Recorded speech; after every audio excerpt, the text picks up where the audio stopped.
오늘 하나님께서 우리에게 주시는 말씀은 에스겔 36장 26절에서 27절까지 말씀입니다.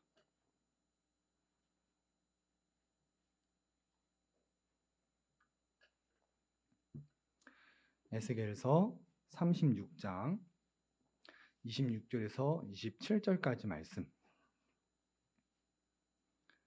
구약성경 1208쪽에 기록되어 있습니다. 에스겔 36장 26절에서 27절까지 말씀. 우리 두 절인 관계로 함께 읽도록 하겠습니다. 또 새 영을 너희 속에 두고 새 마음을 너희에게 주되 너희 육신에서 굳은 마음을 제거하고 부드러운 마음을 줄 것이며 또 내 영을 너희 속에 두어 너희로 내 율례를 행하게 하리니 너희가 내 규례를 지켜 행할지라. 아멘. 성도님들 혹시 박진영이라는 가수를 아십니까? 요새 박진영이라는 가수가 이 복음 세미나를 진행을 하고 있습니다. 이 세미나는 첫 열매들이라는 단체에서 주관을 하고 있고 목사들보다 성경을 더 잘 가르친다는 소문이 나서 지금 청년들에게 있어서 굉장히 인기가 많은 세미나입니다. 그런데 박진영이 구원파에 속해 있다라는 사실을 아십니까? 정통교리와 구원파 교리를 함께 제가 비교해드리면 정통교회에서는 죄를 하나님과의 관계로 봅니다.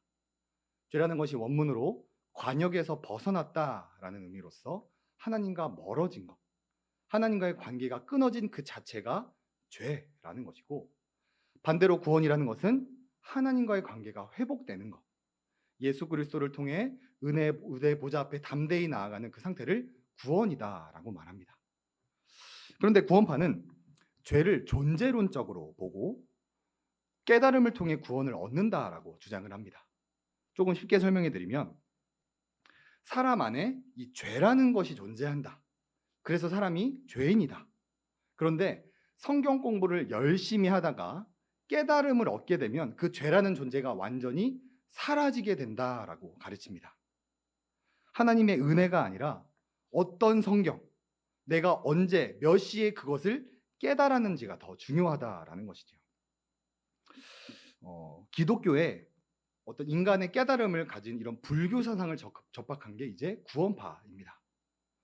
자, 그런데 문제는 이런 잘못된 교리를 가진 이단들이 요즘 대놓고 활동을 하기 시작했습니다. 예전에는 몰래 활동을 했다면 지금은 신천지, 하나님의 교회, 여호와의 증인, 이런 연예인들을 앞둔 이런 구원파, 최근에는 이런 방탄소년단, 뉴진스 소속인 이런 하이브가 뭐 다널드와 또 연관이 되겠다. 이런 것들을 통하여서 지금 이 완전 이단들이 작심을 하고 이 양지로 나오고 있다라는 것이죠. 자, 이런 시대에 우리가 무엇을 준비해야 될까요? 저는 우리 예수만교회가 교리를 잘 배워서 어떤 이단의 공격으로부터 우리 예수만교회를 지켜냈으면 좋겠고, 이런 거짓 복음에 빠진 자들을 구출해내는 교회가 되었으면 좋겠습니다.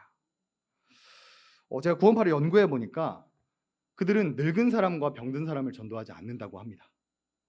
그들에게 있어서 관심은 예수 믿고 천국 보내는 것이 아니라 젊은 사람들, 부자들을 미혹하여서 헌금을 걷는 데 관심이 있다라는 거예요.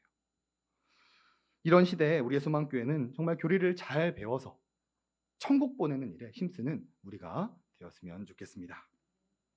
자, 그래서 오늘 이 시간에는 구원론 두 번째 시간으로 효과적인 부르심과 중생이라는 제목으로 말씀을 함께 살펴보겠습니다. 이 말씀을 통해 성경에서 말하는 죄가 무엇인지 우리가 먼저 올바르게 알고, 그리고 이 죄인을 하나님께서 어떻게 부르고 거듭나게 하시는지를 올바르게 깨달아 잘못된 구원론으로부터 우리의 소망교회를 지켜가고, 특히 그 불신자들을 위해 함께 이 시간 기도하였으면 좋겠습니다. 자, 첫 번째로 이 성경에서 말하는 죄가 무엇인지를 함께 살펴보겠습니다. 자, 우리 1번을 함께 읽어볼까요? 시작. 하나님과 멀어지는 것이 죄입니다. 에스겔의 배경을 잠시 소개해드리면, 에스겔 선지자는 이스라엘에게 있어서 가장 비참했던 시기에 활동을 했던 선지자입니다. 바벨론이 1차로 침략했을 때 이제 다니엘과 세 친구가 잡혀갔고, 2차로 침략하였을 때 이 여호야긴과 함께 잡혀가서 이 예루살렘의 멸망까지 지켜본 선지자가 에스겔 선지자입니다. 나라를 잃었을 뿐만 아니라 이스라엘의 정체성이었던 이 예루살렘 멸망까지 직접 경험한 선지자였죠. 굉장히 정신적으로도 물질적으로도 영적으로도 힘든 시기에 활동을 하였습니다. 자, 그런데 이스라엘이 왜 이런 상황까지 오게 된 것일까요? 구약에 보면 하나님은 자기 백성을 향해 제사장 나라다, 거룩한 백성이다, 하나님의 소유다, 그리고 다윗의 왕국이라는 놀라울 정도로 부와 권력을 가졌던 이스라엘이 왜 지금 한순간에 멸망을 당하고 만 것일까요? 그 이유는 이스라엘 백성이 하나님과 멀어졌기 때문입니다. 성경 전체를 보면 하나님께서는 인간을 창조하셨을 때 하나님과 동행하는 존재로 창조하였습니다. 하나님과 교제하고 예배하고 함께 동식물 이름도 짓고 하나님이 만드신 창조 세계를 함께 가꾸는 아주 가까운 존재로 하나님과 인간을 만드셨었죠. 그러나 선악과를 먹고 죄가 들어온 이후에 아담과 하와가 하나님을 피해 수풀에 숨습니다. 에덴 동산에서 쫓겨납니다. 하나님 말고 눈에 보이는 왕을 달라고 막 요구합니다. 그리고 가나안 땅에 들어가서는 하나님께서 가장 싫어하시는 우상 숭배를 저지르게 됩니다. 엘, 아세라, 바알, 아스다롯, 바알 브릴, 바알 부올, 바알 세북, 몰렉, 그모스, 다곤, 못, 얌 등등 이 가나안 땅에 있는 모든 우상들을 믿고 섬기면서 하나님과의 관계가 점점점 멀어지는 것을 성경은 우리에게 보여주고 있죠. 그래서 에스겔 8장을 보면 그들이 얼마나 하나님과 멀어졌는지를 이렇게 설명합니다. 그가 내게 이르시되 인자야 이제 너는 눈을 들어 북쪽을 바라보라 하시기를 내가 눈을 들어 북쪽을 바라보니 제단문 어기 북쪽에 그 질투의 우상이 있더라. 하나님께서 에스겔에게 눈을 들어서 북쪽을 바라보라고 했는데 북쪽을 바라보니까 그곳에 우상이 가득히 있었습니다. 하나님을 만나고 하나님을 예배하는 그 성전 안에 그 우상 조각들이 가득할 만큼 이스라엘과 하나님의 관계가 완전히 끊어져 버린 상태였기 때문에 이스라엘이 멸망을 당한 것이죠. 그래서 하나님께서 결국 참고 참으시다가 결국 그 성전을 떠나시는 모습이 에스겔 10장에 기록되어 있습니다. 제가 읽어드리겠습니다. 여호와의 영광이 구룹에서 올라와 성전 문지방에 이르니 구름이 성전에 가득하며 여호와의 영화로운 광채가 뜰에 가득하였고 그룹들의 날개 소리는 바깥 끝들까지 들리는데 전능하신 하나님이 말씀하시는 음성 같더라. 성전 안에 우상이 가득하다 보니 성전 중심에서 성전 문지방으로, 성전 문지방에서 바깥 뜰로 점점 여호와께서 성전을 떠나가시는 모습이 에스겔 10장에 기록되어 있습니다. 하나님과 멀어지는 것이 죄인데 하나님과 완전히 결별을 해버린 이스라엘 백성들이 나타납니다. 이것이 바로 성경에서 말하는 죄이고 이 죄 때문에 이스라엘이 멸망하였다라는 것이죠. 이것을 배직신앙고백서 14항 인간의 창조와 타락에 대해서 이 타에서는 이렇게 설명을 합니다. 우리 함께 읽어볼까요? 시작. 죄로 말미암아 사람은 참된 생명이신 하나님으로부터 분리되어 그의 본성 자체가 부패해졌습니다. 자, 죄라는 것은 하나님과 분리되는 것, 하나님과 관계가 끊어지는 것, 하나님과 멀어지는 것을 죄다라고 말합니다. 반대로 구원이라는 것은 하나님과 가까워지는 것, 하나님의 다시 자녀가 되는 것, 이 모든 것이 예수 그리스도를 통해서 가능하다라고 믿는 것이 구원이다라는 것이죠. 우리 히브리서 4장 말씀도 함께 읽어보겠습니다. 시작. 그러므로 우리는 긍휼하심을 받고 때를 따라 돕는 은혜를 얻기 위하여 은혜의 보좌 앞에 담대히 나아갈 것이니라. 아멘. 예수 그리스도를 통하여 하나님 앞에 나아가는 것, 예수 그리스도를 통해 하나님과 다시 동행하는 것, 예수님을 통해 다시금 하나님의 자녀가 되는 것이 구원이다라고 말하고 있습니다. 구원파에서 말하는 것처럼 우리한테 죄가 있어서 죄인이고 성경 공부를 열심히 하다가 깨달으면 그런 죄가 없어지는 것이 아니라 하나님과의 관계의 문제가 죄의 문제고 하나님과의 관계가 회복되는 게 구원이다라는 것이죠. 사랑하는 우리 성도님들은 삶을 살아갈 때 하나님과의 관계가 있으십니까?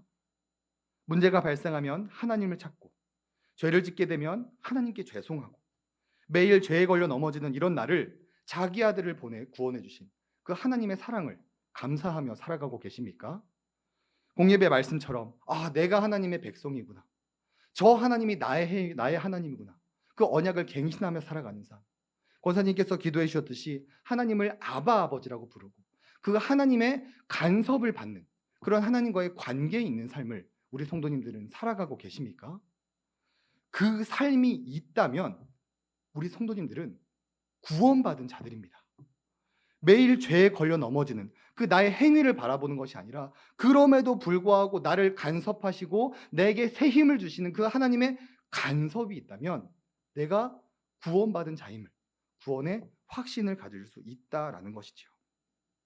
그러나 이단들은 이런 하나님과의 관계가 없기 때문에 모든 것을 지식적인 것으로 승부를 합니다. 그래서 성경 공부에 집착을 하는 거고, 그 성경 공부하다가 깨달음을 얻어야 마치 불교처럼 구원을 받는다라고 주장을 하는 것이죠. 이처럼 우리가 교리를 알면 그들의 주장이 얼마나 허무한지, 얼마나 바보 같은 것인지 우리가 쉽게 분별할 수가 있습니다.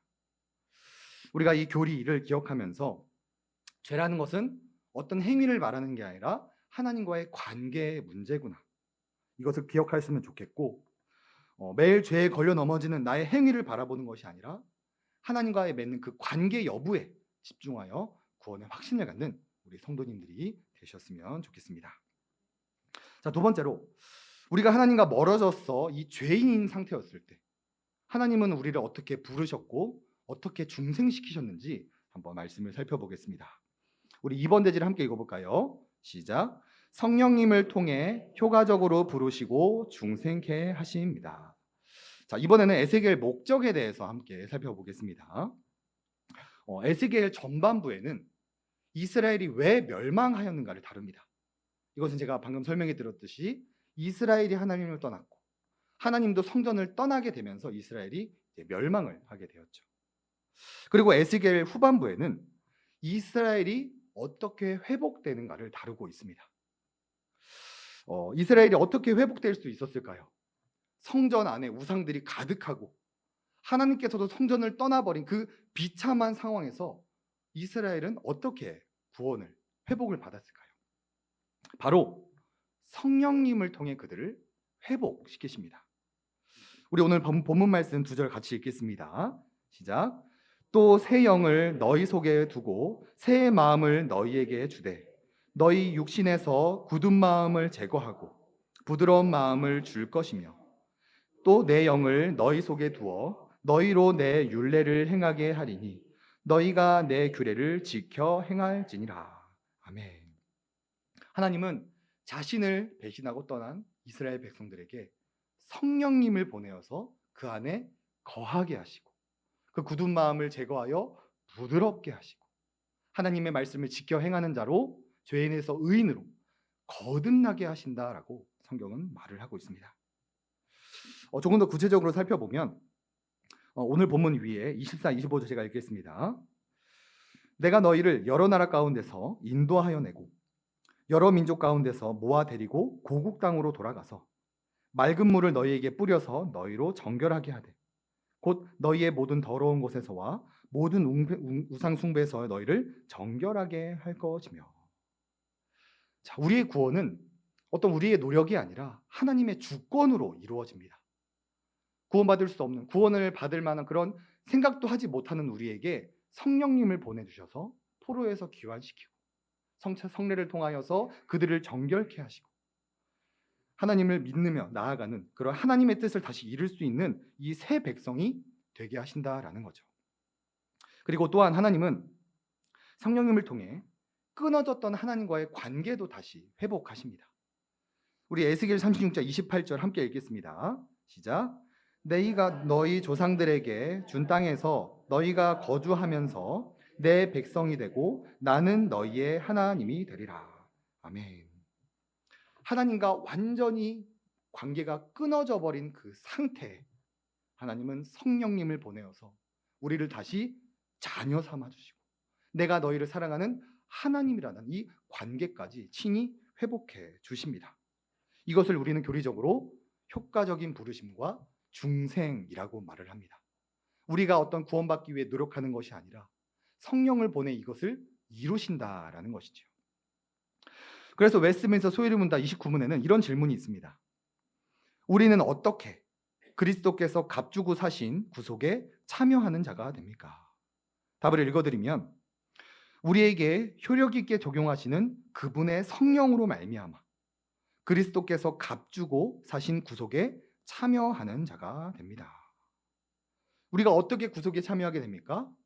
성령으로 말미암아 참여하게 됩니다. 하나님이 멀리 떠나 죄인이었던 우리에게 성령님을 보내셔서 우리를 불러주시고 우리를 거듭나게 하신다라는 거죠. 우리 성도님들은 이 경험을 모두 해보셨으리라 생각을 합니다. 성도님들과 대화를 해보면 예전에는 부자가 되기 원했고 이 세상에서 성공하기 원했고 예수님 믿는 것도 사실 복 받으려고 믿었었는데 어느 순간 내가 죄인이었구나. 나를 위한 삶이 아니라 하나님 나라를 위해 살아야 되는구나. 이런 간증을 저는 많이 듣습니다. 바로 그런 경험들이 우리 안에 없던 성령이 우리 안에 와서 오셔서 우리의 마음을 부드럽게 한 거고 우리를 새로 거듭나게 했다라는 것이죠. 사랑하는 우리 성도님들은 이 사실을 믿으십니까? 구원은 우리의 공로나 노력이나 자격으로 얻는 것이 아니라 하나님께서 성령님을 보내 우리를 부르시고 우리를 새 사람이 되게 한다는 이 놀라운 진리를 믿고 따르십니까? 이것이 성경에서 말하는 효과적인 부르심과 중생이며 구원은 인간에게 달린 것이 아니라 오직 하나님의 주권에 달려 있다라는 것을 보여주는 표현입니다. 자, 이것을 믿으신다면 제가 질문을 한번 드려보겠습니다. 박진영이 속해 있는 첫 열매들이라는 단체에서는 믿음에 대해서 이렇게 주장을 합니다. 믿음은 아무에게나 주어지지 않으며 회개를 한 사람, 다시 말해 자신의 결심과 의지와 노력으로는 절대 하나님 앞에 의로워질 수 없음을 깨닫고 예수님을 통해 구원을 얻고자 하는 사람들에게만 주어진다라고 설명합니다. 홈페이지에 가보면 이렇게 설명을 해주고 있어요. 자, 우리 성도님들은 여기서 무엇이 잘못되었는지 분별이 가능하십니까? 하나님의 은혜를 강조하는 것이 아니라 회개한 사람, 깨달은 사람, 구원을 얻고자 하는 사람에게 믿음이 주어진다라고 가르칩니다. 이 박진영이라는 이런 대단한 연예인을 앞세우고 있지만 하나님의 은혜를 통해 구원받는 것이 아니라 결국 구원의 끝자락에 인간이 서 있습니다.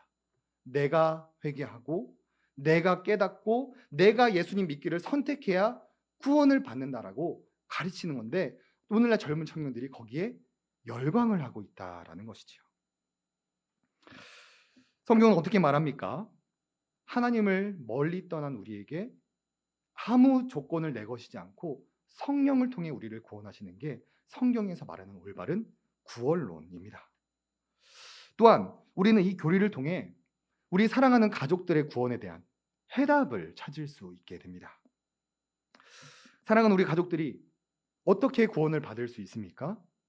우리 가족들에게 성령님이 역사하셔서 그 안에 거하시고 우리 불신자 가족들의 마음을 부드럽게 하시고 그들을 거듭나게 하셔야 사랑하는 가족들이 구원을 받을 수 있다라는 것입니다.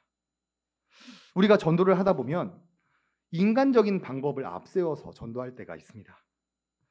제가 상담을 하다가 어떤 한 청년이 자기는 하나님이 심판하시는 하나님인 것 같다라고 저에게 나누어 주었습니다. 그래서 그 이유를 물어보니까 부모님께서 어릴 때 교회를 가지 않았다라는 이유로 폭행을, 구타를 하셨다라고 해요. 그때부터 자신은 하나님은 심판의 하나님이구나. 은혜의 하나님, 사랑의 하나님이 아니라 심판하는 하시는 이것이 굳어져서 지금까지 교회를 못 나가고 있다고 합니다. 우리가 전도를 하다 보면 정말 이런 인간적인 방법을 앞세워서 전도할 때가 있습니다. 그러나 죄인이 구원받을 수 있는 유일한 방법은 성령님께서 그 안에 거하여서 그를 부르시고 거듭나게 해주셔야만 구원을 받을 수 있습니다. 사랑하는 우리 가족들이 구원받기 위해서는 인간적인 방법을 도원하는 것이 아니라 무릎을 꿇고 성령님께 간절히 기도하는 방법이 가장 먼저다라는 것이지요. 우리가 이 교리를 기억하면서 이 잘못된 구원론으로부터 예수만교회를 지켜내었으면 좋겠고, 특히 가족들을 위해 기도할 때 인간적인 방법을 동원하는 것이 아니라 무릎 꿇고 그 성령님께서 역사하여 달라고 기도하여서 예수만교회를 지켜내고, 특히 사랑하는 이 가족들을 함께 구원해내는 우리 예수만교회가 되었으면 좋겠습니다. 말씀을 맺겠습니다. 오늘은 구원론 두 번째 시간으로 죄가 무엇인지, 이 죄인이 어떻게 구원을 받는지에 대해서 살펴보았습니다. 먼저 성경에서 말하는 죄라는 것은 어떤 행위가 아니라 하나님과의 관계를 말하는 것입니다. 하나님과의 관계를 맺지 않는 것이 죄인이고, 하나님과의 관계를 맺는 것이 의인인 것이죠. 또한 하나님은 이 죄인을 성령님을 보내어서 그들을 부르시고 중생케 하십니다.